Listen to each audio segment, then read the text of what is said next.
ప్రభుత్వ డిగ్రీ కళాశాల హుస్నాబాద్ నందు విద్యార్థుల నమోదును పెంచేందుకే ఆ కళాశాల అధ్యాపక బృందం హుస్నాబాద్ మండల గ్రామంలో ప్రచారాన్ని నిర్వహించారు. ఈ సందర్భంగా కళాశాల ప్రిన్సిపల్ డైరెక్టర్ విజయగిరి భిక్షపతి గారు మాట్లాడుతూ అనుభవజ్ఞులైన అధ్యాపకులు, అధునాతనమైన కంప్యూటర్ ల్యాబ్, సైనో హబ్ ద్వారా నైపుణ్య శిక్షణ తరగతులు మొదలగు అనేక హంగులు గల తమ కళాశాలలో విద్యార్థులు చేరి తమ భవితను తీర్చిదిద్దుకోవాలని తెలిపారు.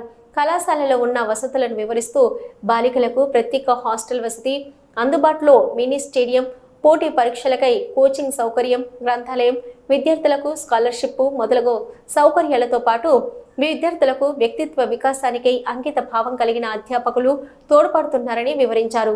కోహెడ ప్రభుత్వ జూనియర్ కళాశాల మరియు కోహెడ మోడల్ కాలేజీలను సందర్శించి విద్యార్థులతో తమ కళాశాలలో ఉన్న వసతుల గురించి వివరించారు. కోహెడ గ్రామంలో కళాశాల కరపత్రాలను పంచుతూ నాణ్యమైన విద్యను పొందుటకై తమ పిల్లలను ప్రభుత్వ కళాశాల హుస్నాబాద్లో చేర్పించాలని తెలిపారు. ఈ కార్యక్రమంలో అధ్యాపకులు డాక్టర్ బాలరాజు, నైనాదేవి, విజయ, సుధామాధురి, శ్రీనివాస్ పాల్గొన్నారు.